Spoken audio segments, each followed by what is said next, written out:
Et toi, comment ça va ?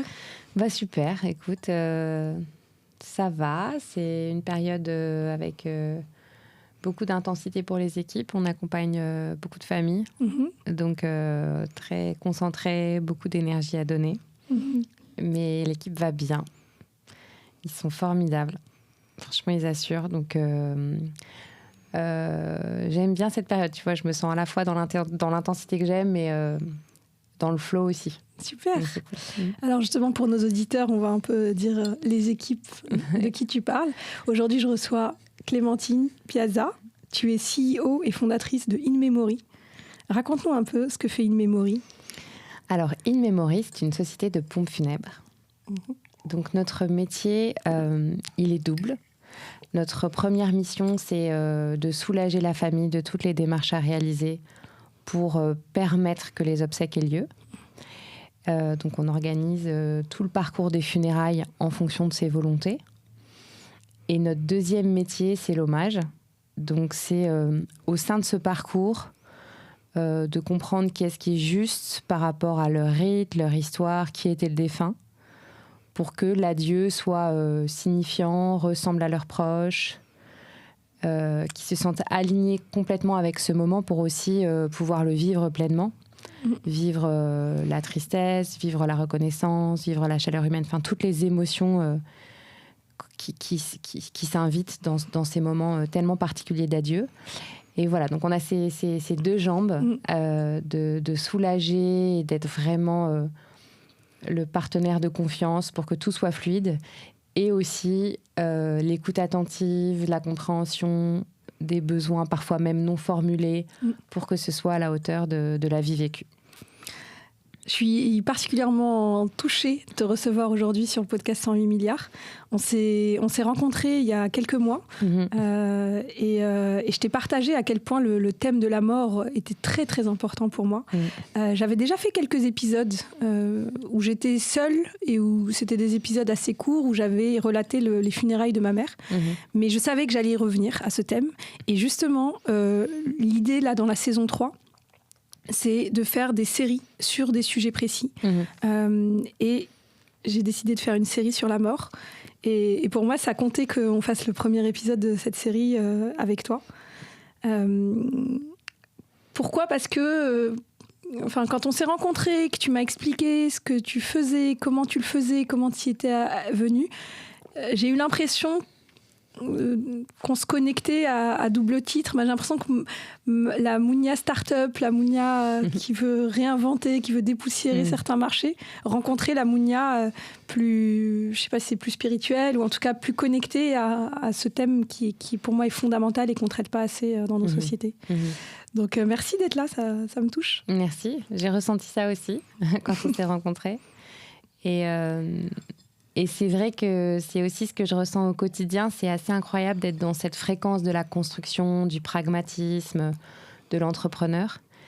Et aussi dans une fréquence, très spirituelle, très symbolique, où on a accès à des moments aussi très intimes. C'est une place très particulière, je pense, sur Terre. C'est un métier très particulier pour ça. Il n'y a pas beaucoup de boîtes ou d'entrepreneurs qui sont à la croisée de ces chemins-là, quoi. Et c'est aussi le propre de notre métier, parce que tu vois, on est à la fois dans le soin, on réalise les toilettes mortuaires, c'est très important cet acte-là, quand c'est pas des toilettes rituelles, et dans ces cas-là, on fait appel aux associations religieuses, mais c'est un moment dont on prend soin pour permettre le recueillement auprès du défunt. Et pour moi, la raison d'être de ce moment, c'est d'avoir une dernière conversation avec lui. Donc, c'est très important qu'il existe. Et voilà. Et puis, on est aussi parfois célébrant quand la communauté est laïque, à mettre des mots sur l'indicible aussi. Donc, on est toujours aussi au sein de ce métier. Tu vois, on transporte, on ferme un cercueil, on réalise une toilette. Le corps est en mouvement, on est dans l'action, on est à côté des familles dans les cimetières, on se tient debout avec eux. Et puis aussi, quand on les rencontre ou quand on met des mots ou quand on essaie de dessiner le parcours, là, on est dans une fréquence beaucoup plus haute. Ouais. Et c'est très nourrissant, très particulier. Et toi, par exemple, tu as célébré des cérémonies ou c'est tes équipes ? Est-ce que, moi, justement, dans tout ce que vous faites, au sein d'InMemory. Et en fait, c'est de nombreuses tâches et étapes, chacune, comme tu dis, très importantes et voilà, qui ont leur rôle. Est-ce que toi, tu t'es prêtée? J'ai fait tous les métiers. D'accord. Avec 3 objectifs. D'abord, les vivre, pour les comprendre, enfin vraiment en toute humilité. Ensuite aussi, être capable de comprendre qu'est-ce qui est en jeu à chaque moment et donc quelle est la bonne organisation. Chez InMemory, on s'est vraiment dit, OK, on est parti d'une page blanche en fait. Qu'est-ce que devraient être des pompes funèbres aujourd'hui? Et on s'est tout autorisé aussi avec ce bon sens paysan. Donc, un exemple concret, on n'a pas des boutiques sur la rue, on a des espaces en étage pour recevoir les familles parce qu'on s'est dit, mais finalement, mettre des endeuillés derrière une vitrine, c'est indélicat. Ça n'a aucun sens. On a créé des lieux plutôt rassurants, chaleureux pour les soutenir. C'est super de se dire, je repars d'une page blanche avec un bon sens paysan dans un métier que je ne connais pas et qui n'a pas bougé depuis qui est millénaire, mais qui n'a pas bougé depuis longtemps. Depuis des décennies. Ouais. Et je voulais avoir aussi cette liberté de regard sur l'organisation. Aujourd'hui, chez les acteurs historiques, tu as un conseiller funéraire un peu enfermé dans sa boutique et du coup, la boutique est fermée entre midi et 2 parce que c'est la pause déjeuner, mais évidemment, ça ne fait pas de sens par rapport au service qu'on doit aux familles. Et donc, je me suis dit, OK, je vais faire tous les métiers pour comprendre aussi les talents de chaque métier. Et au lieu d'en avoir un seul, qui est le métier de conseiller funéraire, j'en ai vu 3. J'ai vu le métier d'accompagnant, donc vraiment la personne qui accueille la famille lors du premier rendez-vous va être son pilier. Et là, les qualités, c'est la pédagogie. D'abord, expliquer c'est quoi des obsèques, de quoi on parle, en quoi ça consiste, combien ça coûte, quelles sont les étapes. Parfois, d'expliquer aussi un peu les rites, parce qu'on les connaît très bien. Parfois, la famille est de tradition, mais ne connaît pas forcément les rites. Donc, on les explique pour les choisir ensemble. Et sur ce point-là, moi, je suis frappée. Après, je vais partager aussi beaucoup mon expérience là-dedans, mais je suis frappée. Ayant grandi au Maroc, dans une culture qui est différente par rapport à la mort, je suis frappée de l'ignorance qu'ont les gens en France, en Occident, sur la mort. Enfant, j'ai participé à beaucoup de funérailles. C'est normal chez nous d'aller à des funérailles. Donc, je sais pas, j'ai dû en faire plus d'une centaine dans ma vie. Et quand je parle avec mes amis français, ou en tout cas qui ont grandi en France, ils ont peut-être fait une fois une cérémonie de leur grand-mère ou de leur grand-père. Mais ici, j'ai l'impression qu'on a vraiment ce côté, non, la mort, elle n'existe pas, en fait, elle n'existe nulle part. Du coup, quand les familles arrivent, elles connaissent pas forcément les rites de leur tradition. Oui, tout à fait. Et ça a changé rapidement, ça. Je pense qu'il y a 3 générations, c'était pas le cas en France. On veillait nos défunts à domicile. La fin de vie était moins médicalisée. Et c'est vrai qu'avec le processus de médicalisation, déjà, les défunts ont quitté nos foyers. Ça, c'est énorme, en fait, comme changement. Parce que, finalement, aller veiller une personne à domicile, c'est évidemment difficile, mais la maison, elle est aussi réconfortante. Aujourd'hui, on est dans les chambres mortuaires des hôpitaux, dans des chambres funéraires. Alors là, c'est mes équipes qui ont pour mission de réchauffer ces lieux. On vient nous-mêmes avec nos lumières, avec une petite enceinte, avec nos tissus pour réchauffer ces espaces. C'est génial. Qui sont très médicalisés dans la culture, donc très, très hygiénistes. Mais ça veut dire qu'aujourd'hui, en France, si quelqu'un veut mourir chez lui, c'est pas possible ou c'est tout à fait possible. C'est juste que les gens le font pas. En fait, c'est que très concrètement, les symptômes de la toute fin de vie sont difficiles à accompagner. D'accord. Les soins palliatifs en parlent, tu vois, c'est difficile de s'alimenter parfois, c'est difficile de s'hydrater, donc c'est très dur pour les proches d'accompagner ça.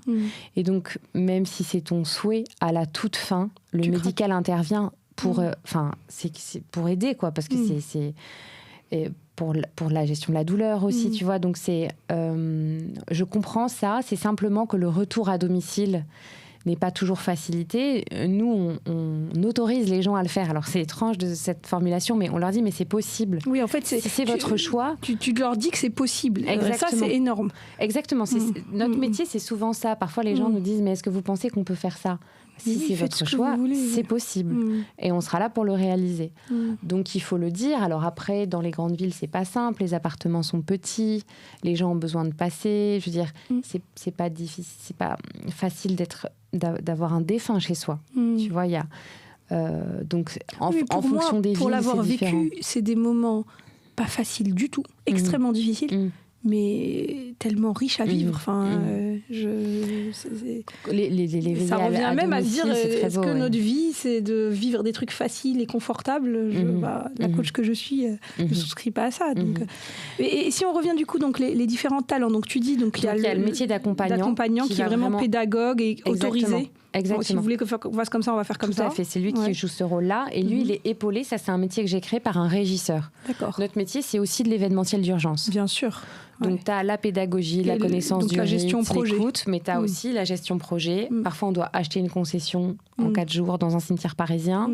Parfois, on doit réaliser un parcours d'obsèques entre Paris et Carcassonne. Ensuite, il y a évidemment des papiers. Il y a une réglementation qui est assez fournie, c'est normal, et donc il faut aussi gérer ça. Et là, c'est la régie qui permet du coup à l'accompagnant d'avoir l'esprit libre. Oui, donc lui, il est vraiment sur le côté accompagnement. Exactement. Et pour écouter, tu peux pas écouter si tu te dis il faut que j'appelle le traiteur, obligatoire n'a pas encore été signé. Tu vois, c'est pas possible. Ça, c'est la loi. Donc il faut que les deux puissent avancer en même temps, mais que l'accompagnant ait cette disponibilité d'esprit pour être dans l'écoute réelle. Et le troisième métier qu'on a créé pour la communauté laïque, il s'appelle célébrant. Pour les communautés religieuses, il s'appelle maître de cérémonie. Donc quand c'est la communauté laïque, on célèbre. Donc là, on a une spécificité chez les pompes funèbres in memory, c'est qu'on revoit la famille. Il y a le rendez-vous d'organisation, ensuite il y a le rendez-vous de conception de la cérémonie pour la communauté laïque, et c'est important parce qu'on est les seuls à faire ça. Mais quand on veut que ce soit incarné, personnalisé, les rites laïques, ils sont en train de se définir sur les obsèques. Donc il faut du temps aussi pour les cerner. Et ça fait une immense différence ensuite en termes de beauté, de matière, de collectif. Et puis après, quand on est chef d'orchestre de la cérémonie, on est vraiment au service de l'officiant. C'est très important aussi parce que en fait, quand nous, on fait bien notre métier, chacun est à sa place. Par exemple, je prends le cas de la communauté chrétienne. On réalise les livrets de messe, on les installe. Les fleurs sont disposées intelligemment, joliment autour du cercueil. Tu vois, c'est donc pas... l'officiant, il est juste là pour officier, quoi. Exactement. Il dit, c'est les équipes in memory. Déjà, ils seront staffés. Je suis tranquille. Et d'ailleurs, on fait en sorte que les familles, quand elles ont leur rendez-vous avec la paroisse, pour le cas de la communauté chrétienne, elles soient aussi soulagées parce qu'on a tout géré et donc plus disposées à faire des choix de textes et de chants, par exemple. Oui, vraiment d'aller sur le contenu. Exactement. C'est hyper intéressant. Moi, je vois qu'au Maroc, et en tout cas, je pense beaucoup aux funérailles de ma mère parce que c'est là où j'ai vu les choses se faire. Nous, c'est dans la famille. Alors, pas les proches qui viennent de perdre leur maman ou leur femme ou quoi, mais moi, c'était beaucoup mes cousins, mes oncles et tout. Chacun a joué ce rôle-là. Enfin, il y a eu plusieurs... Ils étaient chacun à des postes... Mais ça se fait assez naturellement. Et comme par hasard, dans les familles, ce que je vois, c'est que c'est toujours un peu les mêmes. On sait que c'est eux qui vont gérer, quoi, quelque part, même si on... mais c'est un peu... Ça revient à ça. Oui, on voit ça aussi. Alors moi, j'ai une frustration, c'est que j'aimerais impliquer plus les petits-enfants pour les adieux aux grands-pères et aux grands-mères. Évidemment, les enfants sont présents parce que c'est dans l'ordre des choses et que les enfants en ont besoin, puis c'est comme ça que ça se fait en France. Et alors tu sais, on a créé aussi un espace d'hommage en ligne pour permettre un espace en ligne dédié à la personne disparue et que tout le monde puisse partager un mot, des photos, des souvenirs, etc. Là, j'aime bien quand c'est les petits-enfants qui prennent le relais, parce que on a besoin d'être dans l'action face à la souffrance. Oui. Et puis ceux qui viennent de perdre leur mère ou leur père, c'est un moment... C'est les autres, en fait, qui peuvent justement qui soutenir. ont encore un peu d'énergie. Exactement. J'ai des milliards de choses qui fusent dans ma tête. Mais alors, on en a parlé, mais au début de 108 milliards, et j'y reviendrai, mais... peut-être avec vous, j'en sais rien, mais j'ai ce truc-là de me dire, OK, il y a le côté coaching, mais il y a beaucoup le côté préparation et célébration des moments clés de la vie. Alors, pas que la mort, j'ai plutôt fait beaucoup de mariages laïques, justement, et aussi des baptêmes, des choses comme ça. Alors, quand je dis laïque, d'ailleurs, c'est très intéressant ce mot. Par exemple, moi, j'ai fait des baptêmes laïques à mes enfants. Mais pour moi, le sens de laïque à cet endroit, c'est juste que c'était pas pour les baptiser dans une communauté religieuse précise. Mais on a parlé de religion toute la cérémonie, parce que c'est pour moi, dans religion, il y a, on croit ou on ne croit pas, et on a nos pratiques, ça c'est personnel, mais pour moi c'est mon héritage culturel, ancestral, il y a plein de fidélité à beaucoup de choses qui se jouent là-dedans. Donc le mot laïque, parfois, moi je ne sais pas s'il répond vraiment. J'ai envie de citer André Comte-Sponville qui a écrit L'esprit de l'athéisme, et je trouvais que ce qu'il disait était très juste sur quand il n'y a plus la foi, il reste la fidélité, je crois. Tout à fait. Et d'ailleurs, moi, j'aime bien parler aussi des rites pour ça, parce que tu vois, les rites, c'est un permanent des civilisations. Ouais.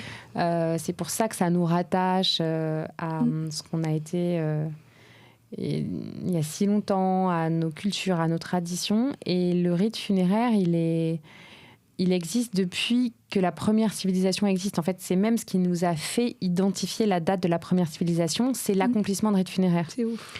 Et en fait, dans toutes les tribus du monde, il y a d'abord un temps d'adieu, il y a un temps de séparation entre les vivants et le défunt. On ne garde pas nos morts chez nous. Et ça, c'est la planète entière qui fait ça. Tu vois, et ensuite, un rassemblement du groupe social qui se renforce après avoir été fragilisé aussi par la perte d'un des siens. Et qui fait communion. Donc qui fait corps, qui fait communion pour survivre à cette perte, aussi pour s'épauler. Et ensuite, tu as les couches religieuses, tu as les couches culturelles qui s'appuient sur ces temps-là. Exactement. Et on va en parler, mais dans toutes les civilisations, dans tous les rites funéraires, on retrouve des points d'ancrage assez universels et qui ont un rôle, qui peuvent, de l'extérieur, quand on n'est pas dedans, se dire c'est gadget, mais non, ça a un vrai rôle. Et tu vois, là, quand tu me décris ce que tu as fait avec In Memory, ça revient vraiment à cette essence où je me suis dit pourquoi est-ce que c'était important quand j'ai créé 108 milliards d'adresser ces sujets-là. Moi, j'avais retrouvé mon journal intime de quelques jours après la mort de ma mère. Ma mère est morte en 2014. Et j'avais écrit, pour le coup, elle a fait toute sa vie au Maroc. On a eu un enterrement musulman assez traditionnel. Nous, c'est énorme. Nous, il y avait 300 personnes. Tu vis un moment, justement, quand tu dis la communauté qui se réunit, tu te sens porté par cette communauté, et notamment quand tu perds quelqu'un de très proche. Et j'avais écrit sur mon journal que je me sentais vraiment très reconnaissante d'avoir vécu ce moment, qu'au-delà de croire en Dieu ou pas, c'était un moment de Dieu. Ce qu'on appelle, nous, en arabe, un moment de Dieu, c'est juste un moment où, justement, il y a un truc magique, un truc où on s'élève au-delà de ce qu'on est en train de vivre.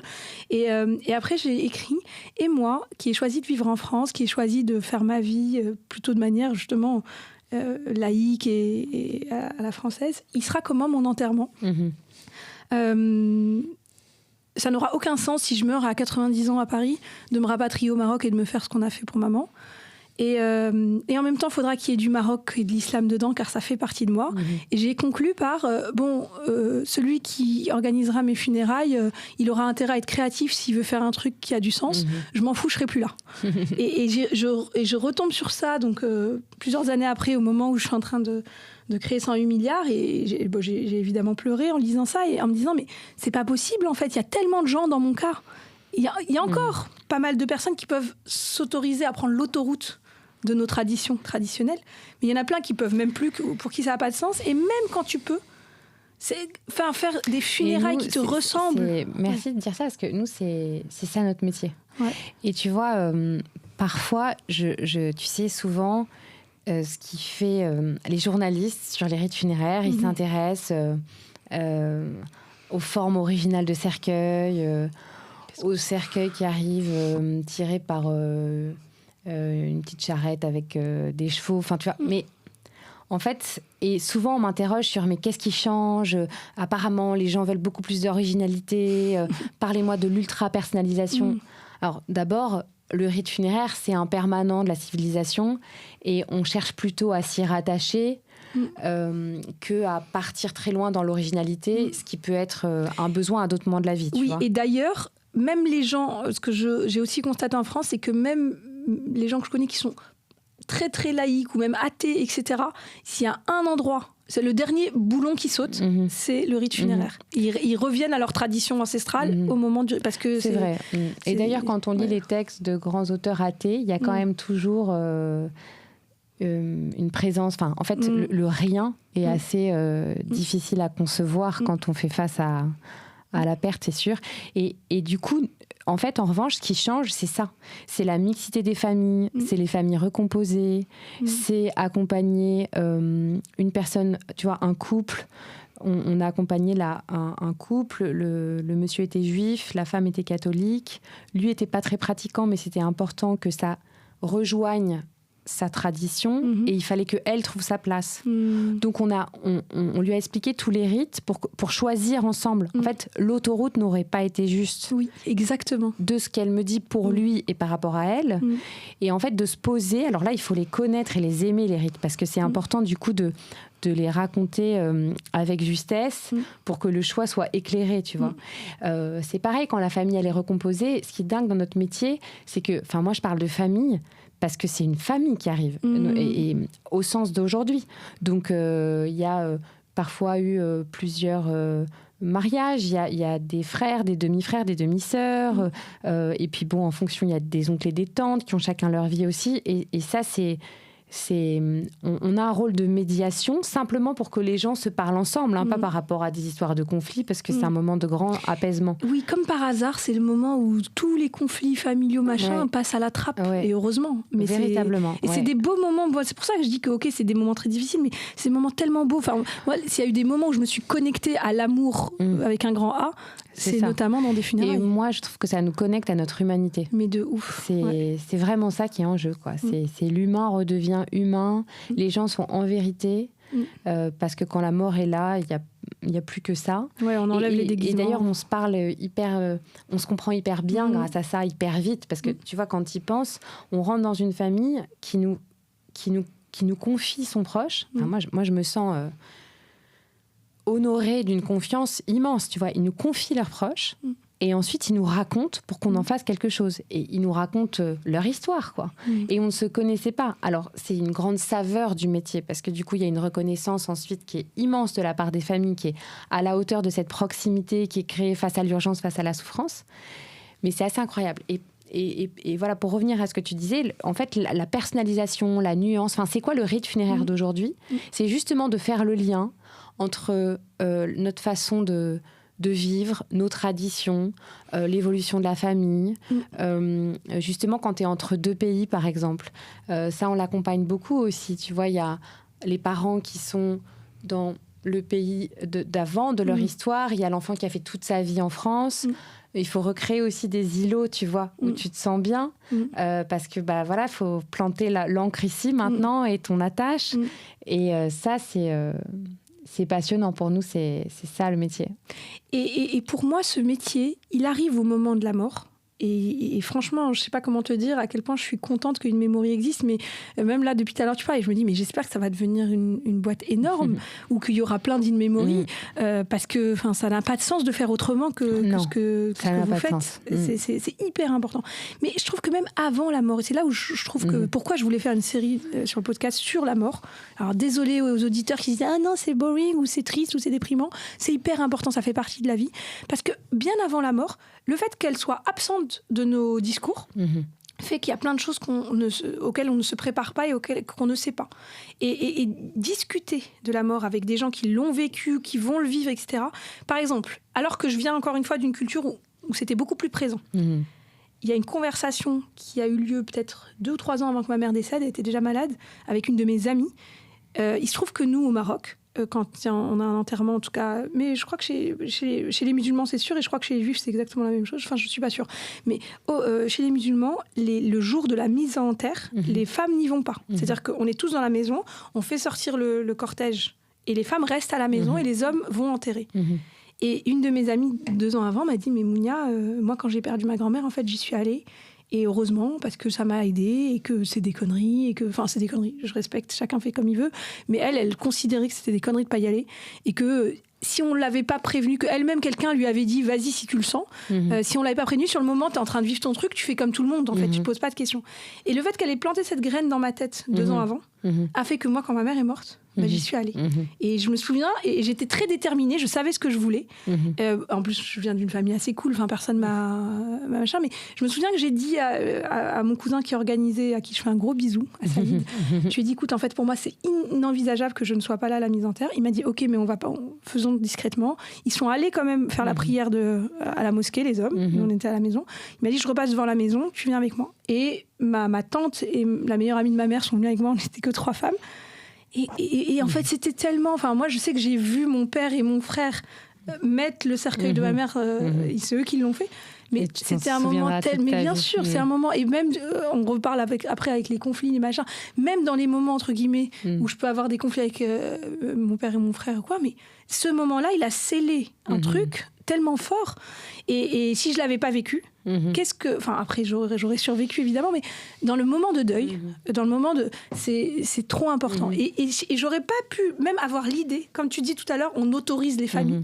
On peut pas avoir l'idée d'un truc si on n'en parle pas, si c'est pas normal dans nos conversations de dire attends, et toi t'as vécu ça comment et comment t'as fait Complètement. Et tu vois, cette question-là, pour les musulmans de France, c'est une question qu'on pose et qu'on accompagne. C'est effectivement le rite traditionnel, seuls les hommes sont présents. Et il y a des besoins qui émergent de la présence des femmes aussi. Et c'est une discussion qu'on a avec les familles, celle-là. Et après, on est à l'écoute. Nous, ce qui est important, c'est vraiment comme le travail de coaching que tu dois faire, c'est la question ouverte. On a une posture de non-jugement fondamentale, on a une posture d'expertise, on connaît les rites, on sait ce qui est en jeu, et ensuite, on pose des questions pour comprendre ce qui est juste, pour que, à la fois pour les personnes, pour l'Assemblée, ça fasse du sens. Tout s'accompagne, en fait, et s'explique. Et cette question de la présence des femmes lors des obsèques musulmanes en France, c'est une question qui est posée de plus en plus sur le terrain, en fait. Bien sûr. Et alors, moi, je ne suis pas une experte, et puis je vais inviter des experts religieux dans cette série, mais de ce que j'ai compris, c'est que c'était plus un truc, une habitude traditionnelle qu'un dogme gravé dans le marbre. Sachant que les rites funéraires, c'est souvent ça aussi. Oui, complètement. C'est pas les rites les plus dogmatiques, dans le sens de profondément théologique. Ouais. C'est aussi des histoires pour enfants, je sais pas, pour qu'on s'en sorte. Ouais. Donc, on va plutôt manger ça. On va passer chez les gens, apporter à manger. Alors, c'était fait plus souvent avant. Ouais. Moi, je suis très attachée, quand c'est possible, au moment du verre du souvenir. Ouais. Parce que boire et manger, c'est... Bien sûr. Mais nous, les funérailles se terminent par un grand dîner. Exactement. Le truc qui a changé, avant, c'était les amis et les voisins qui amenaient à manger. Maintenant, la première chose que tu fais quand tu apprends que quelqu'un est mort au Maroc, t'appelles le traiteur. T'appelles le traiteur qui vient s'installer. Moi, je sais qu'il est venu s'installer chez nous. Ouais. Il a mis une tente dans le jardin, dans l'arrière-cuisine, pendant une semaine. Mais très bien, c'est super. Ouais. Et tu vois, ça, on essaye aussi que les familles aient conscience que le traiteur est possible. Après, on a bien sûr plusieurs formules pour que ce soit accessible. Mais tu vois, il me tient vachement à cœur ce moment-là parce que, en fait, les cérémonies, c'est hyper douloureux. Les mises en terre, c'est très dur. Et juste après, il y a ce moment-là qui est très chaleureux. Ouais. Et il faut le voir pour le croire. C'est-à-dire, tu te dis, comment on peut enchaîner, nous les humains, parfois, c'est cris de détresse, franchement. Une des plus grandes douleurs de la vie. Exactement. Ouais. Et ensuite, ces accolades, ces rires, etc. Nous, on a même... alors, c'est pas vraiment une tradition, mais en tout cas, dans ma famille, ça se fait beaucoup. C'est que le soir du grand dîner qu'on fait en général le 3e soir, on s'arrange pour que dans les tables des gens les plus touchés, donc ceux qui ont perdu leur maman, leur papa, leur machin, il y ait des gens dont la mission est de faire rire. Et je me souviens, par exemple, des funérailles de ma grand-mère, où une de mes tantes était vraiment, justement, quand tu parles de cris de douleur et tout ça, elle était très très mal. Et on a mis, moi j'étais à sa table, on a mis une fille qui est humoriste, c'est une amie de la famille, mais il se trouve qu'elle est humoriste. Et je me souviens qu'on rigolait à gorge déployée, et que limite on était en mode, quand même, on a des funérailles, tu vois. Et en fait, ce truc-là a une vertu hyper importante. Justement, ça a l'air niais comme ça, mais en fait, il y a toujours, après la mort, il y a la vie, et c'est un éternel recommencement. Ouais, et puis le corps est très puissant. C'est-à-dire qu'il y a aussi, tu vois, les larmes, ça permet de faire circuler. Moi, je pense que les larmes, c'est un don de l'esprit. Tu vois, c'est quand même quand c'est trop serré dans la gorge, quand j'ai plus les mots, il y a quand même le corps qui arrive à se mettre en marche pour que ça sorte, quoi. Le rire, ça en fait partie sur un autre besoin. Tu sais, quand tu chantes, ça réchauffe, tu vois. Quand tu ris, ça met en mouvement toute une partie au niveau du ventre qui rayonne ensuite biologiquement, quoi. Et ça, c'est incroyable à voir. Et donc, de l'autoriser, de le permettre avec du sens du service. Donc, tu vois, hein, parce qu'en fait, après, sinon, les gens, ils se disent, je vais le faire moi-même, mais ils sont trop crevés. Donc, tous ceux qui l'ont fait eux-mêmes, ils te disent, mais j'ai pas eu le temps de dire bonjour, dire au revoir, j'étais en cuisine, etc. Donc, en fait, des plateaux qui arrivent à la maison, tout facile, tout simple, accessible en prix. Ou alors, parfois... Et ça fait partie des personnalités aussi à qui on dit adieu. J'ai en tête un verre du souvenir dans un théâtre pour une personne charismatique. Et c'était un théâtre qu'il lui fallait, quoi. Bah, bien sûr. Et Dalida, je veux mourir sur scène. Exactement. Et en fait, dans les théâtres, t'es tout de suite plongé dans cette forme d'empreinte-là qu'il avait eue dans sa vie. Et c'était incroyable. Ouais, mais franchement, hein, je me dis, j'ai énormément d'optimisme et d'espoir. Je sais pas si je peux tout de suite signer avec toi un abonnement pour le jour de mes funérailles, que ce soit chez In Memory. Non, mais écoute, on a réfléchi à quelque chose parce que beaucoup de gens nous disent, mais qu'est-ce que je peux faire ? Et je relis ça avec la mission d'In Memory, qui est un peu, je pense, l'objet du podcast aussi. C'est, en fait, il n'y a pas d'âge pour en parler. Plus on en parle, plus on s'y prépare, plus on peut trouver une forme d'apaisement au moment terrible de l'adieu, et plus on sait aussi se soutenir ensuite sur le chemin du deuil, parce que tu vois, t'as l'avant où t'as le tabou et t'as l'après où t'as la solitude du deuil. Et c'est sérieux, c'est 100% des Français. Il y a 80% des Français qui disent j'ai un deuil qui m'a profondément marqué. Profondément marqué. Énorme. 80%. Est-ce qu'on en parle avec 80% ? Et ça se fait après, parce que alors pour le coup, quand on est dans des traditions où on accompagne le deuil, moi je sais que pendant 2 semaines, 3 semaines, j'ai été prise en charge. Jamais, à aucun moment j'ai été seule. Tu vois, limite à un moment, tu as envie de dire non, mais en fait c'est important. Et je pense beaucoup aussi à une de mes meilleures amies qui a perdu son papa il y a quelques années à Paris, qui est de confession juive, et ils ont la même chose. Genre il faut rester, il faut que les gens viennent dans la maison et tout ça. Mais moi, ce qui a été très bizarre, c'est le retour à Paris. Donc ça fait 2-3 semaines et je reviens dans ma vie normale. Et là... C'est dur. C'est un vide. Et je pense que quand tu dis 80% des Français ont été touchés profondément par un deuil, c'est ce vide qui arrive après. Bien sûr. Et peut-être que même ils l'ont vécu très vite. Oui. Et c'est pour ça qu'il faut en parler. Et tu vois, là, du coup, j'ai remis ma casquette d'entrepreneur et on a développé un petit livret du recueil des volontés funéraires. Super. Mais avec pédagogie. Et pas... parce que parfois, dans les assurances obsèques, qui sont souvent des produits un peu coquins d'un point de vue financier. Bon, tu as une page A4 avec cercueil basique. Oui, non. Déjà, on va essayer de ne pas dire basique, mais bon, ça va pas. Ça va pas. Et c'est pas assez pour un moment si riche. Voilà, c'est ça. Aucun Évidemment tact. qu'il y a un cercueil. Quand moi, je lis ça en tant que pompe funèbre, je peux rien en faire, entre guillemets. Il faut repartir à zéro. Et donc, on a fait ce recueil complet où tu réponds ou pas, où tu laisses le choix à ta famille en fonction des étapes, mais avec la pédagogie du coup d'une personne qui connaît intimement le parcours des obsèques. Et on vient de le finir, et tu le vois, tu te dis, moi j'aime bien, parce que parfois tu sais, je sais pas, je suis à une terrasse de café et je regarde et je me dis, mais à qui ça parlerait ? Tu vois, ce que j'ai fait là, et ben ça, en fait, ça parle à tout le monde. À tout le monde. En fait, tu le lis, tu te dis, il faut que je le fasse. Faut que je le fasse aussi pour mes proches. Et où je pourrais en parler avec lui que je connais pas, en lui disant, mais alors toi, du coup, est-ce que tu voudrais une inhumation, une crémation ? C'est fondamental de savoir. Hein. C'est très dur quand les proches ne savent pas. C'est très dur. Bon, tu veux une cérémonie...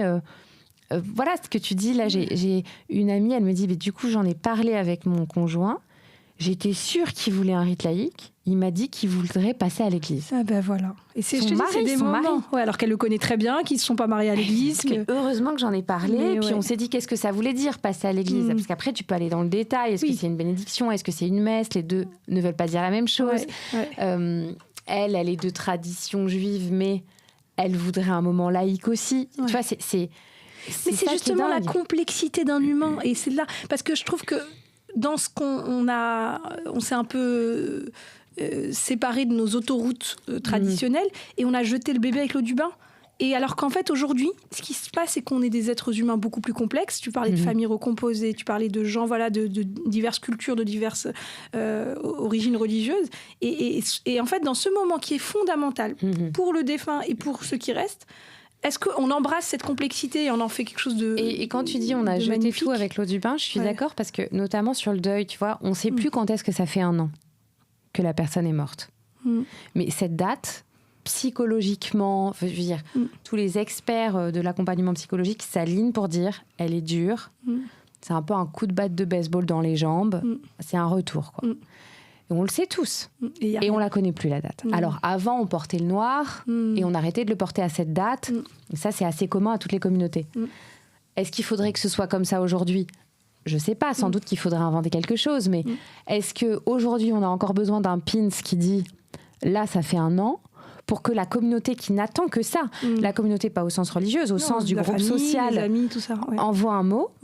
Est-ce qu'il y en a besoin ? C'est hyper important. Terriblement, comme depuis la nuit des temps en fait. Et ça, on l'a perdu. Et ça, c'est triste. Alors, il y a la solitude du deuil, et le deuil, c'est un chemin d'une vie. On ne fait pas son deuil. J'insiste, elle est pas vraie, cette expression. Tu apprends juste à vivre avec tes morts, et puis ensuite, tu franchis des étapes, et puis chacun son parcours. C'est aussi rediscuter en ce moment de quels sont les ressentis, tu vois. Mais ça, c'est hyper important ce que tu dis. On ne fait pas son deuil. Comme tu dis, l'expression ne veut rien dire. Pour moi, faire le deuil, c'est redonner une nouvelle identité, une nouvelle place à la personne décédée, dans son identité de « elle est décédée ». Et d'ailleurs, ça se sent dans la façon dont on parle de nos morts, par exemple à nos enfants qui ne les ont pas connus. Pour moi, c'est un signal d'alerte quand dans une famille, on ne parle pas d'un défunt, où on élude le sujet, c'est qu'a priori, on est encore très blessé.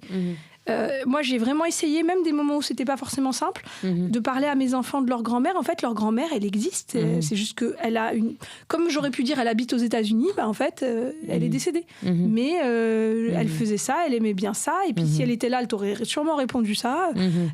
Parce que quelque part, c'est ça, c'est de lui donner une place dans la vie de mes enfants.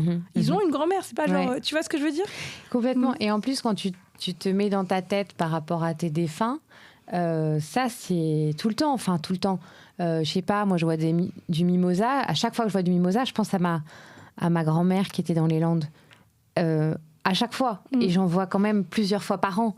Donc, du coup, elle existe dans ta vie. C'est dommage de ne pas le transmettre à l'oral. Tu sais, c'est très intime, très à l'intérieur. Et je pense qu'il y a un petit verrou à faire sauter qui n'attend que ça. Parce que un des trucs pour remettre de l'optimisme, en fait, c'est un tabou subi, la mort. Quand tu es OK d'avoir la discussion, les gens t'en parlent instantanément. Je pense beaucoup heureux, plus, soulagés. par exemple, que le tabou de l'argent. Tu vois, c'est pas si difficile. Non. Et les gens sont soulagés. Heureux d'en parler. Exactement. Et en fait, ils y pensent tout le temps. Tu vois, c'est un besoin collectif. Exactement. Et j'avais entendu comme ça le psychiatre Christophe Fauré qui dit voilà, on est à Noël et puis vous êtes avec quelqu'un qui a perdu un enfant. On le fait exister comment à ce moment-là ? Sacrée question, parce que c'est un moment où on trinque, on est tous ensemble. Lui, il dit, en fait, sa maman ou son papa, elle est en train d'y penser en permanence. C'est là. Alors souvent comme hier et demain, de toute façon. Donc, de dire, tu sais, je pense aussi, et de le nommer, il ou elle est là, c'est juste mettre des mots sur la pensée en cours. Et la personne, elle en est déjà là, en fait. Mais bien sûr. Donc, voilà, je trouve que c'est aidant parfois de se dire, comme quand on pense à nos grands-mères, parlons-en, parce qu'en fait, on y pense déjà. Bien sûr, et de leur donner toute la place et tout l'honneur. On va pas se mettre à y penser parce qu'on en parle. Non, et c'est clair. Et en plus aussi, moi, je rajoute ma casquette de coach, et notamment notre relation à nos émotions. C'est quoi le but ? C'est d'éviter toutes les émotions. C'est non, il faut pas qu'on soit triste, il faut pas qu'on soit. Mais en fait, la tristesse, ça fait partie de la vie. C'est beau, c'est hyper important d'être en mesure de la ressentir.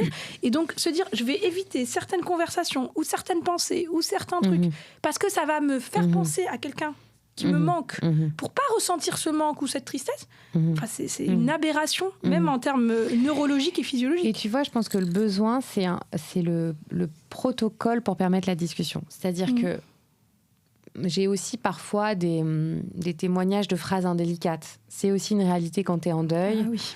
Ah oui.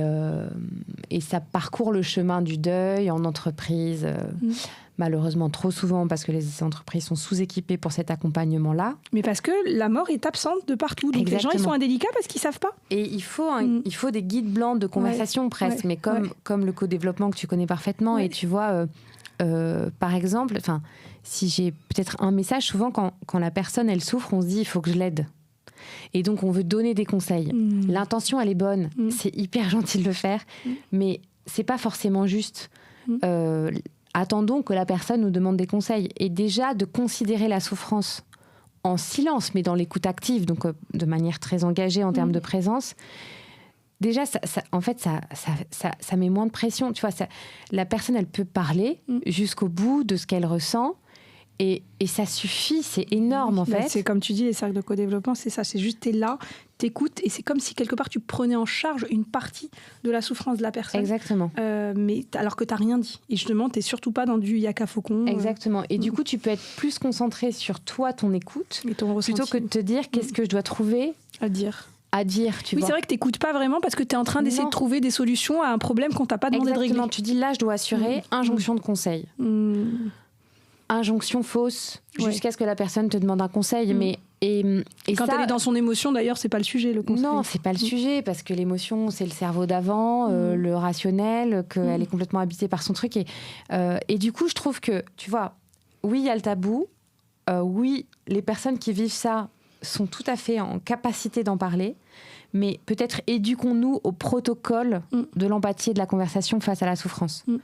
Ça me donne une idée c'est mon côté Vichy, ou je sais pas, une idée de business, de ligne de produit à lancer, à une espèce de JAPD de la mort pour n'importe quel citoyen, quel être humain. Je vais passer une journée, je vais comprendre, ou une journée ou quelques heures, je sais pas, je vais comprendre ce qu'est la mort, qu'est-ce qui se passe à ce moment-là, que vivent les gens qui partent, que vivent les gens qui restent et qui machin.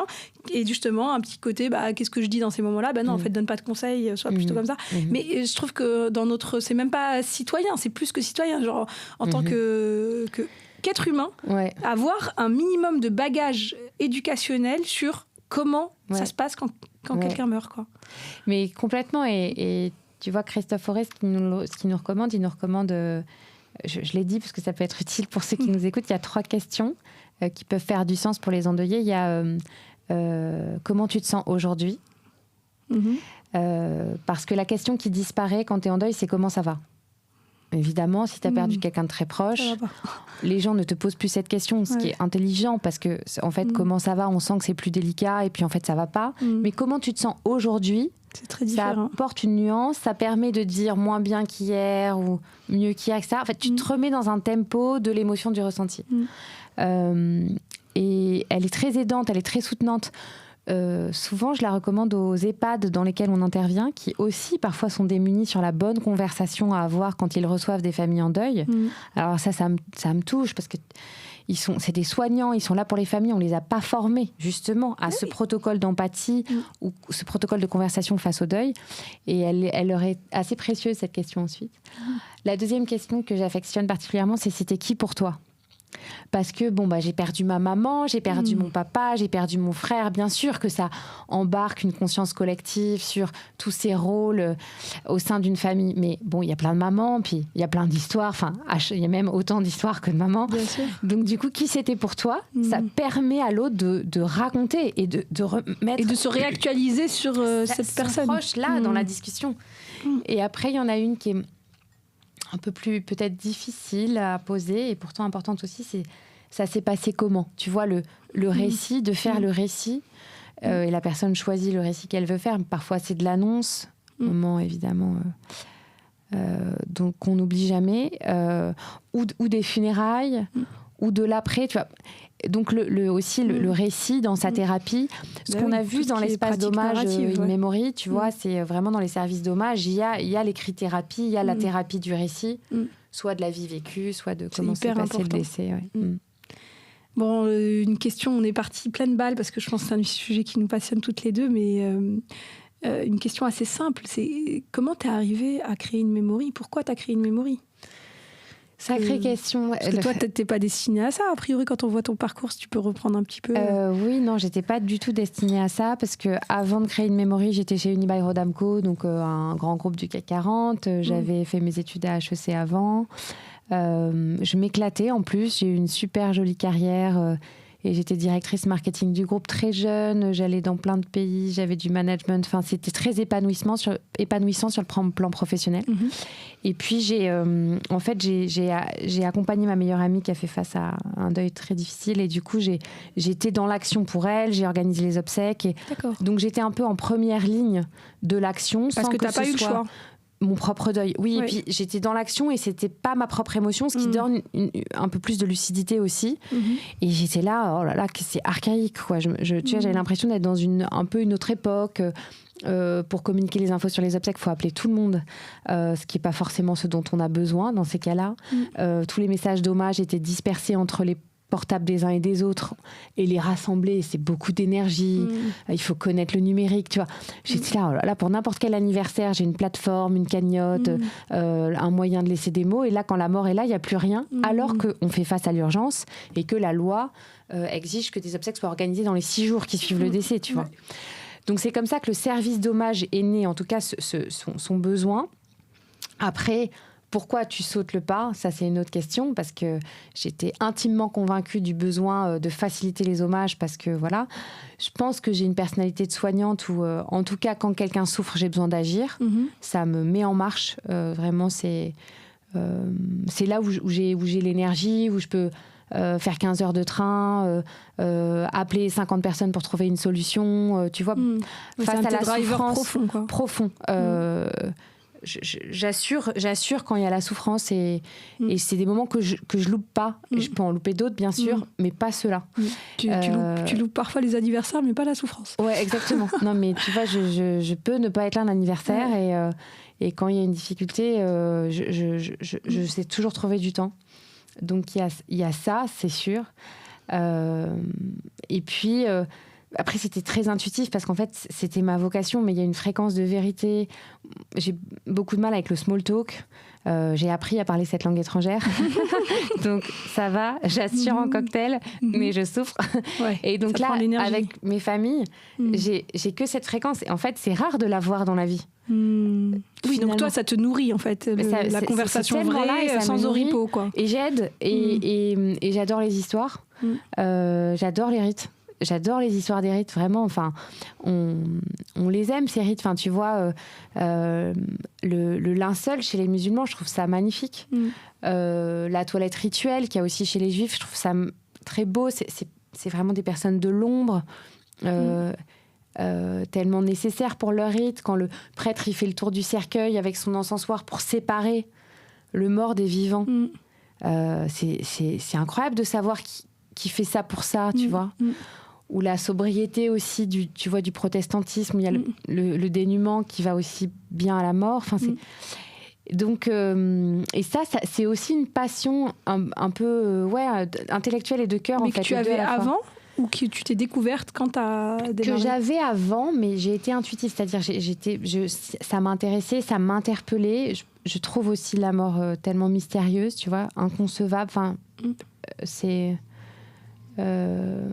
ça me dépasse complètement et je pense que le rôle de passeur me va bien, où tu ne fais que passer et tu n'es que passeur, mais au moins, par rapport à l'immensité du sujet, ça donne une place, ça donne un truc à faire, tu vois. Ouais, au moins tu te sens voilà, exactement, t'es utile, tu dis ok, je fais ça. C'est un assez beau rôle celui-là en fait, je trouve aussi. Avec In-Memory, tu as fait une exposition qui s'appelle Les Passeurs, si je dis pas de bêtises. Tout à fait. Tu veux nous en parler un peu ? Avec joie, parce que là, ça me tient à cœur. En fait, quand j'ai commencé à être pompe funèbre, donc tu sais, on intervient dans des lieux, on intervient dans des EHPAD, on intervient dans des hôpitaux, on rentre dans les églises, on va au cimetière avec les officiants religieux parce que on n'est pas à la mosquée, il n'y a pas de passage à la synagogue dans le rite funéraire juif, mais on est là en fait, on va dans des lieux qui ne sont pas les nôtres pour s'occuper d'une même personne qui nous lie. Et donc je me suis dit, je vais quand même aller me présenter, demander c'est quoi vos règles, qu'est-ce qui compte pour vous, parce que on est assez intrusif, les pompes funèbres. On rentre dans un EHPAD pour prendre soin d'une personne et la faire sortir de son domicile, qui était sa dernière maison, tu vois, quand même. Oui, ou alors on rentre dans l'église et on est là et on est chef d'orchestre. On installe les fleurs et tout ça, comme si on était chez nous. C'est dingue, en fait, quand tu y penses. Donc je me suis dit, bon, j'ai quand même regardé avant, puis après, puis je vais aller créer du lien. D'abord par courtoisie, enfin, tu vois, par éthique de professionnel. Donc, je suis allée voir plein d'EHPAD. Je leur ai dit, c'est quoi vos besoins? Je suis allée voir plein d'unités de soins palliatifs. Alors, ils ont tous des besoins. On veut une aide d'honneur ou pas. Ça dépend du résident. Nous, le parcours pour sortir, c'est ça. Les soignants, c'est quoi leurs besoins? Il faut nous laisser du temps parce qu'on veut pouvoir aller dire adieu. Donc, est-ce que vous pouvez intervenir, mais toujours 15 heures après? Et différent par institution. OK. Et là, j'ai vu toute cette chaîne de la fin de la vie. En fait, elle s'est mise à se dessiner sous mes yeux. Tous j'ai trouvé ça très rassurant. Qui passent, en fait. Qui sont là pour nous permettre de passer. Donc, ça commence à l'EHPAD avec la responsable de l'accueil de jour, qui est là, qui démarre le cycle de la fin de vie. Ça passe par la psychologue, ça passe par le médecin coordinateur, ça passe par l'unité de soins palliatifs où leur motto, c'est « Je ne pourrai pas te guérir, mais je ne t'abandonnerai pas ». Ah ouais, c'est fort. C'est ça leur mission. J'ai la chair de poule quand je t'entends. Je ne peux pas te guérir, mais je ne... Et ces soignants-là, ils ont fait le deuil de guérir. C'est dur pour un soignant. Ils ont mis leur mission ailleurs sur ces derniers instants et la beauté qu'ils peuvent embarquer avec eux dans les dernières discussions, dans des pardons, dans des je t'aime. Enfin, c'est... toujours bouleversant. Les aumôniers, c'est pareil aussi à l'hôpital, qui font du porte-à-porte pour savoir s'il y a une parole ou des angoisses à accueillir. Et puis après, il y a les agents de cimetière, il y a les agents de crématorium, il y a les agents d'état civil qui sont là pour nous dire tu es né, tu t'es marié, tu t'es pacsé et tu es mort. Et puis, bien sûr, tous les accompagnements du deuil et ces groupes de parole qui nous permettent d'être moins seuls. Et donc, j'ai eu envie de les mettre en lumière. Tu vois, quand on est entrepreneur, on est obligé de faire ça parce que sinon, nos projets, ils n'existent pas. C'est une compétence qu'on a. Je me suis dit, allez, je la mets à disposition de cette chaîne de la fin de vie parce que je trouve que c'est intéressant et rassurant de la connaître. Donc, ce qu'on a fait, c'est une exposition où tu as 12 métiers. C'est les 12 métiers de la fin de la vie avec à chaque fois un portrait et le témoignage de la personne sur son métier. Je te donne un des métiers... mais moi, je veux que tu me fasses les 12 métiers, alors, Clémentine. On a le temps, t'inquiète pas. Je vais te parler alors, il y a ce que je t'ai dit sur les EHPAD, il y a l'infirmière en soins palliatifs, il y a aussi parfois les infirmières qui sont dans des unités mobiles, donc qui viennent dans nos foyers réaliser ces derniers actes de soins. Enfin, c'est vraiment très intime. Il y a aussi le métier de thanatopracteur. C'est ces gens-là qui réalisent, par exemple, les toilettes ou les soins de conservation quand c'est le choix de la famille. Mais un métier, tu vois, dans l'ombre. Parfois, on ne préfère pas savoir qui sont là. Alors, ils ne sont jamais sollicités pour les obsèques musulmanes et juives, parce que là, c'est des toilettes rituelles. Ouais. Et ils font les toilettes mortuaires et ils font les soins de conservation. Alors, j'en profite pour dire que les soins de conservation ne sont pas obligatoires parce que chez d'autres acteurs de pompes funèbres, c'est une mauvaise pratique commerciale de les ajouter automatiquement, alors qu'ils ne sont là que quand il y a un enjeu primordial de diminuer les effets du temps sur le corps. D'accord. Alors, c'est quoi un enjeu primordial? Bonne question. Par exemple, il y a un enfant qui est au bout du monde et qui met du temps à revenir. D'accord. Et qui a besoin de se recueillir. C'est un cas pour moi. Il y a un autre cas très concret, mais comme c'est le cas parfois en termes de santé, quand les chaleurs sont extrêmes, bon, peut-être que c'est un risque que tu n'as pas envie de prendre. Alors en Bretagne, les veillées, elles durent 5 jours, 7 jours, tu vois, donc s'il fait très très chaud, peut-être. Mais c'est intrusif, il faut le savoir. Les soignants sont assez en colère que les pompes funèbres automatisent ces soins parce que l'éthique du corps voudrait que ce soit présenté avec plus de pédagogie et d'éclairage sur l'acte qui est réalisé. Nous, par exemple, on dit qu'il faut qu'on mette en terre rapidement. Très rapidement. C'est lié à ça aussi. La chaleur, parce qu'on est des pays. Mais exactement. Nous, au contraire, même, c'est devenu comme une croyance de dire plus vite on met en terre le défunt, plus vite il est libéré. Exactement. Et d'ailleurs, les rites, tu sais, c'est un mélange de bon sens par rapport aux chaleurs, par rapport à la santé publique, par rapport aussi, évidemment, aux croyances. Bon, mais ce métier, il est réalisé avec beaucoup d'engagement. Il réalise aussi la toilette, qui est très importante, une toilette d'hygiène. Et puis, en fait, ce métier, c'est du coup, chez nous, chez les pompes funèbres InMemory, c'est la toilette, en fait, pour que la personne se ressemble. Et moi, je me suis posé la question de, c'est quoi un recueillement réussi ? C'est quand tu reconnais ta grand-mère ou ton grand-père, quand c'était sa manière à elle ou à lui de se préparer, etc. Donc c'est un grand savoir-faire, en fait. Et ça permet, donc là, tu as Marie, ta natopractrice, qui est exposée sur l'espace public et qui raconte son métier. Elle dit, alors d'abord, moi, je demande toujours l'autorisation aux défunts avant de réaliser la toilette. C'est hyper rassurant de savoir qu'elle fait ça. Et elle le fait à chaque fois. Elle dit, est-ce que c'est OK ? OK, alors on va vers la toilette. Et elle dit, moi, ma mission, je suis artisan de frontières. Ce moment du recueillement, franchement, il est entre la vie et la mort. On est à la frontière. Et elle te dit, je permets cette dernière conversation. Et comme on est à la frontière, parfois ça permet de dire des choses qu'on n'a jamais dit. Peut-être qu'ils sont entendus, moi je sais pas, mais c'est quand même mieux d'essayer de faire ça. Et du coup, ce métier-là, c'est ça. Et donc, c'est ces gens-là qui sont derrière. Comme les soins palliatifs, on se dit c'est le mouroir. C'est pas le mouroir, c'est des soignants, mais heureusement qu'ils sont là, qui mettent de la vie au dernier jour. Et donc, on a voulu mettre tous ces acteurs-là et on les a mis sur un fond orange. Ils crèvent l'écran parce que comme toutes les belles âmes, ils sont trop beaux. Et donc, ils sont lumineux. On a mis du orange. Et on voit qu'il y a de la joie dans la mort. Enfin, c'est pas du tout ce qu'on imagine. En tout cas, il y a de la lumière, tu vois. Il y a... et donc, tu as toutes leurs phrases, leurs témoignages. Et donc, on a eu la chance de faire cette exposition sur les quais de Bordeaux avec la mairie de Bordeaux qui nous a mis à disposition en fait les affiches publiques, tu vois, les sucettes de co-public pour qu'on puisse les mettre en valeur. Et là, c'est la mairie du 17e qu'on est allé voir, qui a tout de suite dit oui, franchement, bravo mairie, quelle audace. Mais elle joue un rôle en fait. Le rite funéraire, c'est... Bien sûr. Nous, on a une délégation de service public. C'est orchestré par le CGCT, on est habilité par la préfecture, c'est les mairies qui gèrent les cimetières. En fait, elles sont là avec nous, bien sûr. Et donc là, on est le long du square des Batignolles. Ah oui, je vois très bien. Pendant 2 mois entre la station de métro et l'église. Je dîne là-bas ce soir. Enfin, je dîne ce soir avec une amie. Je vais aller voir. Écoute, tu peux aller voir le témoignage de Jeanne, qui est infirmière en soins palliatifs à Jeanne Garnier, qui est une institution tellement belle. Et voilà, de Claude Grange aussi et de son fils. Mais justement, alors tu commences à me donner des noms. Je te le disais un peu hors micro. J'ai envie de faire une série sur la mort et je voulais commencer par toi parce que je me suis dit c'est le point le plus connecté pour moi. Mais qui je devrais inviter dans cette série si je voulais... Écoute, je t'invite à inviter le docteur Grange. Alors j'adore son histoire. Donc c'est un grand expert des soins palliatifs. Il dirigeait l'unité de soins palliatifs de l'hôpital de Houdan. Il a trouvé cette vocation. C'était pas sa médecine originelle. Mais il a perdu un petit bébé et il a été accompagné par ces anges gardiens-là. Et il s'est dit donc, tiens, quelle médecine. Et du coup, il a transformé, il a changé de vie. Il est toujours médecin, mais quand on change de médecine, on peut aussi changer de vie. Il est devenu ce grand médecin des derniers instants de la vie. Et il a écrit un livre avec Régis Debray. Ah ouais ? Et alors, j'adore cette histoire, c'est qu'ils ont été invités à un même dîner.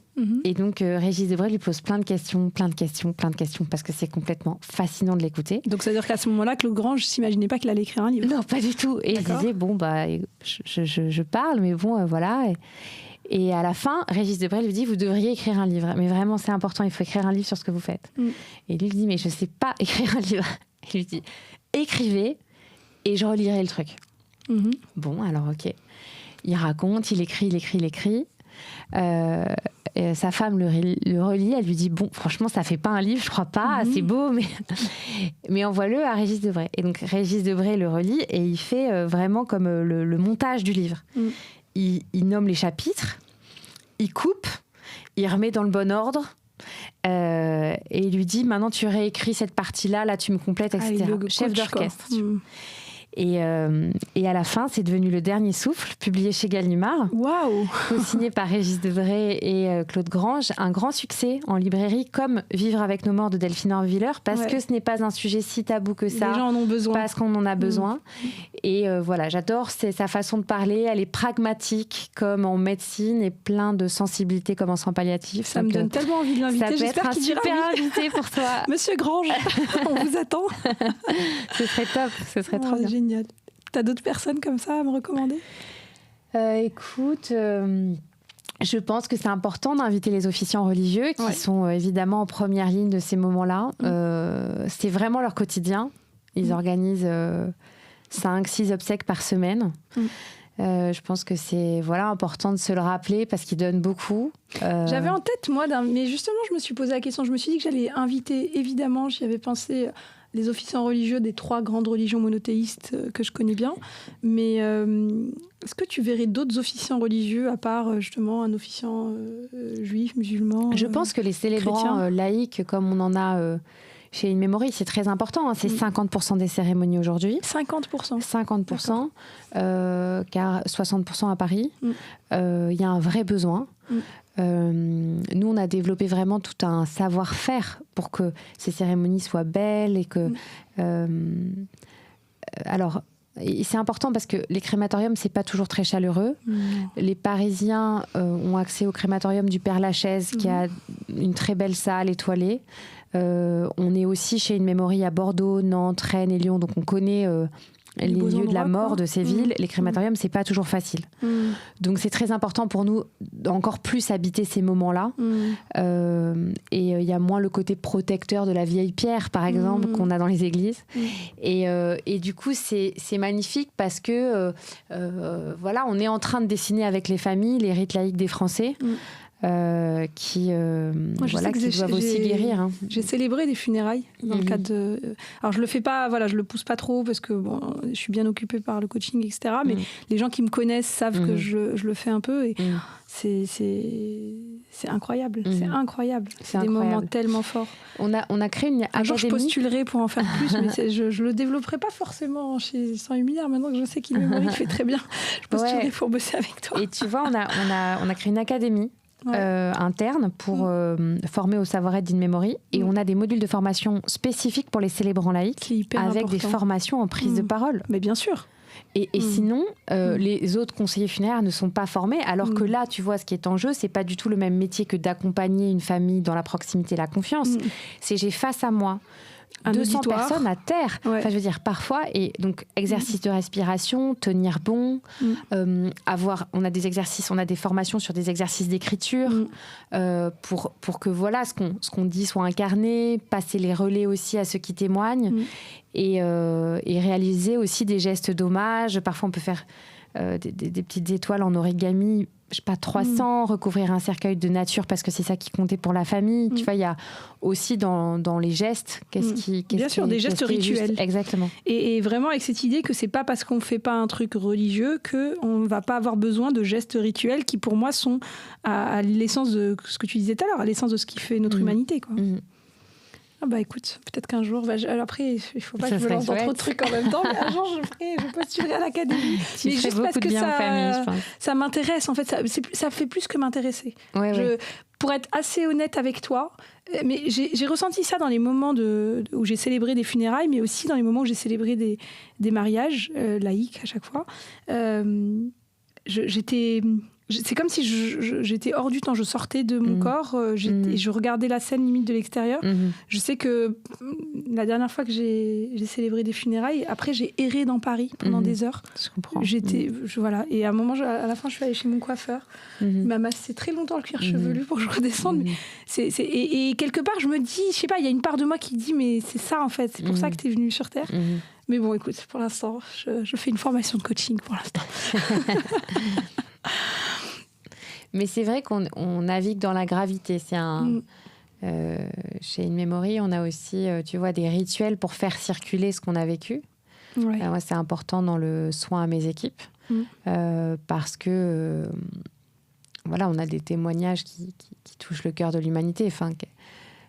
Et du coup, comment est-ce qu'on fait circuler ça? Alors, on a on a un rituel chez nous qui s'appelle le récit de cérémonie, où chaque accompagnant va raconter ce qu'il a envie de raconter.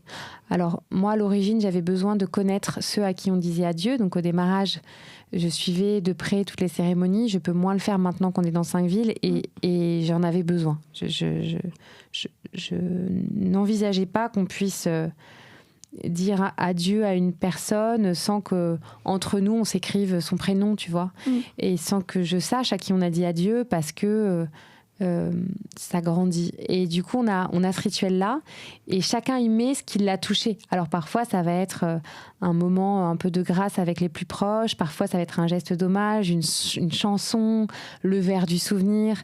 Et donc, on applique aussi cette écrit-thérapie à nous-mêmes. Bien sûr. Et ça permet de déposer et de se souvenir. Et voilà, enfin ça c'est dans l'intimité des équipes, mais on a un panneau en liège chez nous où tu vois, on met les prénoms des défunts qui nous ont particulièrement touchés, qui nous habitent. Il y a des phrases qui sont dites, qui restent. Et c'est comme ça qu'on navigue dans la gravité. Oui, mais là, tu touches un point très important, le soin aux accompagnants.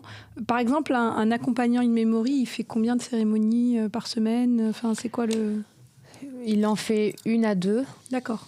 Donc ça reste entre guillemets raisonnable. Mais c'est énorme. Enfin, moi, je vois comment les rares que j'ai fait de mon toucher pendant des mois. C'est tellement impliquant. Et il faut de la disponibilité pour la famille. C'est-à-dire que, tu vois, les choses doivent se processer pour se planifier. Mais dans le process, ce que j'ai prévu, c'est qu'on ait le temps de ce qui n'est pas prévu.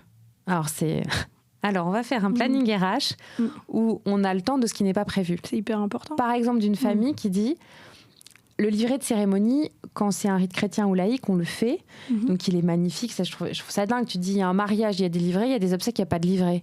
Parce qu'il y a une fracture numérique importante, que les gens sont trop démunis pour le faire et fatigués. Oui, c'est des moments où on n'est pas en train de... Les mariages, on les prévoit 2 ans à l'avance. Exactement. Et que mes confrères des pompes funèbres, globalement, ça se vend pas cher, donc on ne va pas les faire. En fait, c'est la matière. C'est la seule matière, c'est celle de l'hommage. Donc, on les fait et petite anecdote sur par exemple, dans les livrets de messe, je mets un sommaire. Je me suis dit, c'est un moment mixte, tout le monde vient. Les gens ne connaissent pas les rites catholiques forcément, nécessairement, pas tous les chants, mais ils veulent participer. Donc, j'ai mis rituel de la lumière, temps de la parole, temps de l'adieu. Et j'ai arrêté les abréviations. Par exemple, tu as une prière chez les catholiques qui s'appelle l'Agnus Dei. Souvent, il y a juste la première phrase. Bah, non, puis c'est du latin en plus. Donc, on écrit tout de A à Z. Ça change tout. Ouais, les gens peuvent participer. Mais complètement, ils sont là pour participer. C'est un moment où l'humanité, elle est belle, elle est solidaire, elle est en communion, etc. Et bien sûr, on fait la même chose. Du coup, on a posé les rites laïques, on les a nommés aussi pour donner un cadre à nos conceptions de cérémonie, parce que c'est trop difficile pour les familles de partir d'une feuille blanche. Mais bien sûr, et comme tu dis, on n'a pas besoin d'originalité dans ces moments-là. Et limite, les rites laïques ressemblent beaucoup aux rites religieux, comme par hasard. Il y a le temps de la parole, qui est le temps du témoignage. Il y a le temps de l'adieu, qui est le geste d'hommage. Et il y a le temps de l'accueil, parce qu'il faut bien démarrer, introduire, parce que l'air est lourd, quoi. Et donc, du coup, ce qu'il faut, c'est que quand je te dis ça parce qu'il y a là encore la semaine dernière une famille alors c'est une femme qui a perdu son mari qui voulait le faire elle-même. Elle avait besoin. Je me dis, ok, vous revenez quand vous voulez, on le confectionnera. Et en fait, elle dit, est-ce que je peux revenir ? En fait, je veux tout relire avec vous. Alors, soit on fait avec, mais là, elle voulait faire elle-même. Donc, on lui a dit très bien. Et ça a pris 3 heures. Et donc, il faut que ce temps-là soit disponible dans le planning de ton accompagnant. Et c'était ça, être avec elle. Soutenir cette femme, c'était rebalayer le livret de cérémonie qu'elle avait confectionné pour son mari avec elle. Ouais. C'était ça qu'il y avait à faire. Et donc, c'est fondamental pour toi que tu aies du temps pour ce qui n'est pas prévu. Exactement. Ouais. Vous êtes combien aujourd'hui chez In Memory ? Là, on est 70. D'accord. 70. C'est quoi un peu tes... Comment est-ce que depuis tout à l'heure, j'ose pas te poser les questions habituelles que je pose aux entrepreneurs qui sont beaucoup plus business, parce que je me dis bon, en fait, on sait très bien que je sais pas, notre conversation est différente, mais quand même, c'est quoi un peu tes ambitions ? Qu'est-ce que tu as envie de faire d'In Memory et avec peut-être un peu ces deux casquettes. D'un côté, tu es chef d'entreprise, c'est ton patrimoine, et d'un côté, on voit que tu sers une cause qui te dépasse. Je dirais qu'il y a... La première chose, c'est quand même changer les standards des obsèques j'ai une forme de colère en moi, ce qui n'est pas habituel chez moi, notamment sur un sujet très concret qui est le prix appliqué aux obsèques en France. D'accord.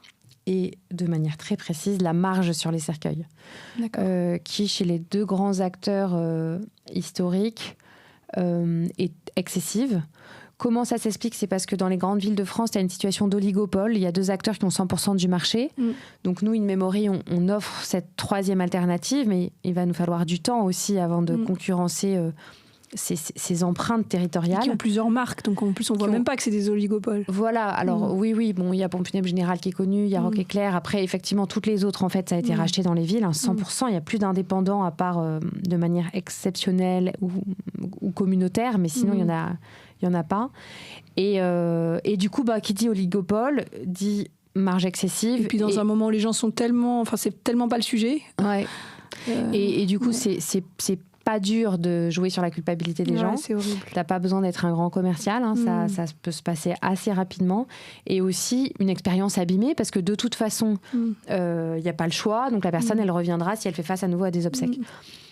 Et à la fin, la marge du cercueil, elle est supérieure à celle du luxe aujourd'hui en France, sur un produit qui est une obligation légale. Ouais. On ne peut pas faire des obsèques en France sans cercueil. C'est interdit par la loi. Ouais. Donc, c'est un produit de première nécessité. Tu vois, c'est comme le lait maternel. Quoi. Enfin, tu vois, c'est abusé. Dans un moment où les gens sont tellement démunis. On a une délégation de service public. On est habilité par l'État pour exercer ce rôle. Et donc, ça, je veux y aller fort. Et je m'arrêterai pas tant que on va pas baisser par 3 ce prix, tu vois. D'accord. Le cercueil, c'est un objet qui doit être beau, qui est digne. Nous, ce qu'on a choisi, c'est d'en choisir 2. Il y a 2 formes choisies par 99% des Français. Chez Pompes Funèbres Générale, tu as un catalogue de 40 cercueils. Ouais, dans un moment où tu n'en as absolument rien à tirer. Alors parfois, tu rigoles. On entend souvent ça comme témoignage parce que ça aide, le rire, on en a parlé tout à l'heure, mais c'est un peu grotesque. Oui, on peut faire d'autres Nous, blagues. On en a 2 dans 3 essences de bois. On nous en a jamais demandé un 3e. Qui dit 2 dit clarté des prix. Oui. Quand on a 40, évidemment. Plus facile, tu vois. Et ça, j'ai envie de le dégommer. J'ai une forme de militantisme en moi, de le dégommer et qu'en fait, de me dire, j'aurais permis que ça baisse. Veut dire, le pouvoir d'achat, c'est un sujet hyper chaud, là. Les gens, c'est chaud, tu vois. Et là, nous, la moyenne, c'est des obsèques en France, c'est 5 000 €, dont 2 500 à 3 000 € de cercueil. Ça peut aller jusqu'à 6 000 €. Ça n'a aucun sens. Alors que les gens sont en train de trancher entre des marques de pâtes pour tenir le mois, tu vois. C'est pas possible. Enfin, moi, et ça, c'est le tabou, tu vois, parce que... Enfin, c'est le tabou et la structure du marché. C'est important qu'il y ait une concurrence, parce que sinon, même si tu dis attention, ça changera pas. Oui, mais comme on parle jamais de la mort, ni avant, ni pendant, ni après, quand tu perds un proche, tu te retrouves en face de l'employé de Pompes Funèbres qui a un oligopole, qui en a rien à cirer, et il dit c'est ça le prix, et puis comme toi t'es vulnérable et tout, tu vas pas négocier Exactement. À qui ça viendrait à l'esprit de négocier le prix du cercueil de son père, quoi. Enfin, mais complètement. Moi, ce que je recommande toujours, c'est trouver la force de comparer de devis, parce que là les prix baissent, mais ça, c'est pas normal, tu vois. Et puis on n'est pas commerçant, on n'est pas commerçant de cercueil, on n'a pas un catalogue, il y a 2 cercueils, c'est le même prix. Et d'ailleurs, d'appliquer des réductions après, ça crée pas la confiance, tu vois. Donc du coup, j'ai cette forme-là d'objectif, tu vois, ça c'est très important pour moi. Et puis ensuite, de protéger In Memory. Moi, je suis très attachée à la transmission. Je pense que ce projet, tu l'as dit, ça me dépasse. Et ça doit, évidemment, déjà le sujet. Et puis ça j'aime quand les boîtes, elles survivent à leurs fondateurs, tu vois. Donc, c'est de créer un capital protégé, safe pour le projet. D'accord. Donc, ton but, c'est pas de vendre à une boîte américaine dans 5 ans, comme beaucoup de startups. Et ça, c'est sûr. Et c'est très apaisant de le savoir. Et c'est sûr, tes investisseurs sont au courant. Il n'y a pas de débat là-dessus. Ils sont complètement au courant. Et ils savent que n'importe... qui rentre est screené sous ce prisme-là. Et aussi, d'ailleurs, du temps de l'investissement. Parce qu'il y en a eu besoin pour ouvrir nos maisons In Memory. C'est comme ça qu'on appelle l'équivalent des agences. Il y a eu besoin de cet argent-là pour se développer vite, parce que je veux vite que ça change, tu vois. Ça, j'ai ce moteur de l'entrepreneur du développement pour impacter. Ça, à fond. J'ai pas envie que ça prenne 50 ans. J'ai envie que le plus vite possible, les prix des cercueils soient justes et que les accompagnements soient délicats. Mais voilà, donc c'est ça, les 2, protéger In Memory et baisser les prix. D'accord. Et aujourd'hui, du coup, alors, tout à l'heure, tu évoquais que maintenant, avec il y a un nouveau produit que tu lances qui va permettre à tout un chacun de dire un peu à l'avance ce qu'il veut pour ses funérailles ou pour ses proches, etc. Mais à quel moment on fait appel à toi, à In Memory est-ce que les gens, déjà aujourd'hui, qu'est-ce qui se passe et qu'est-ce que tu aimerais qu'il se passe? Est-ce que c'est, écoutez, en fait, mon père ou ma mère sont en soins palliatifs, venez nous aider. Ils sont morts et on se réveille le lendemain matin en mode qu'est-ce qu'on fait? Qu'est-ce qui se passe concrètement et qu'est-ce qu'il faudrait qu'il se passe? Aujourd'hui, la majorité des cas, c'est que la personne vient de décéder. D'accord. Et les gens sont du coup dans l'urgence et très démunis. Donc la pédagogie, elle est fondamentale. Ouais. Pédagogie d'urgence. Pédagogie d'urgence. Ouais. Moi, j'ai une équipe formidable qui est celle qui répond aux appels des familles. Donc, c'est le premier contact. Les gens sont perdus. Et donc là, c'est rassurer avec la voix, répondre aux premières questions, etc. Puis ensuite, ça devient un rendez-vous dans une maison In Memory le jour même. Mais il y a d'abord des choses à expliquer. Tu vois, c'est beaucoup de pédagogie. On nous appelle aussi quand la personne est en toute fin de vie. Parfois, les médecins... franchement, plutôt délicatement, disent ok, si vous avez besoin de vous préparer, si c'est le moment, peut-être qu'anticiper ça vous fera du bien, vous pouvez commencer à avoir cette discussion, ce qui permet aussi parfois d'avoir la discussion avec le proche sur ses dernières volontés. Et ensuite, il y a ce qu'on appelle la prévoyance, parce que c'est comme ça que s'appellent les produits d'obsèques, où souvent il y a un capital associé. Mais nous, on aimerait aussi permettre aux gens d'y penser sereinement, parce qu'il n'y a pas d'enjeu de fin de vie, et d'aller du coup sur ses volontés funéraires. Mais ça, il y a un vrai besoin, mais aujourd'hui, le problème, c'est qu'il n'y a pas de réponse. Tu sais, il n'y a que la réponse en capital d'assurance obsèques. Oui, que j'ai mis de l'argent de côté pour mais tu peux mettre de l'argent de côté sur un compte. Oui, tu n'as pas besoin de mettre une assurance obsèques, comme tu dis, qui est un produit financier. Non, tu en as besoin si tu ne sais pas si ça te couvre peut-être le fait que tu n'es pas sûr que tu aies cet argent, mais si dans tes prévisions financières tu peux l'avoir, c'est mieux de le mettre de côté tout simplement. Moi je vois le besoin sur les volontés funéraires de vraiment les poser et de pouvoir avoir un PDF que tu envoies à tes proches, etc. Donc c'est ça qu'on va, par souci de libérer la parole autour de la mort et de permettre que cette discussion que tu as pu avoir avec ta cousine sur, tu sais, tu peux aller aux obsèques, etc., en fait qu'elle ait lieu parce qu'on est la petite graine qui permet qu'elle ait lieu dans les foyers ou avec nous. Mais donc c'est pour ça que peut-être que les maisons In Memory seront ouvertes à plein de gens qui ont personne en soins palliatifs et qui complètement juste en fait j'ai envie d'aller me renseigner, j'ai envie d'y aller avec mes enfants et de leur dire tiens, si un jour il nous arrive un pépin, qu'est-ce qu'on fait quoi? Complètement. Et ce qui est génial avec nos maisons, il n'y a pas de plaques funéraires sordides, il n'y a pas de fleurs artificielles, tu es dans un lieu chaleureux, les produits funéraires tu les vois pas parce que c'est vraiment au fur et à mesure qu'on sort par exemple les échantillons de bois ou de parures pour ceux qui peuvent choisir ça. Donc en fait tu es juste dans un lieu magnifique, elles sont magnifiques, tu t'y sens bien et donc du coup faire venir un proche aussi dans nos maisons, c'est un bon moment. Alors que dire par exemple à un de tes parents viens, on va te déposer des volontés dans une agence de pompes funèbres, ça donne pas envie. Là c'est un café, c'est un bel endroit, donc c'est vrai que c'est hyper important. En fait il y aura cet usage qu'on n'avait pas forcément, après ça c'est l'entrepreneuriat tu vois, mais on n'a pas fait ça pour ça, on a fait ça pour apaiser face à la grande douleur et du coup soutenir la force des endeuillés, et finalement ça va peut-être aussi nous permettre de décomplexer la conversation. Mais je le souhaite ardemment parce que je pense que c'est fondamental. Ça peut...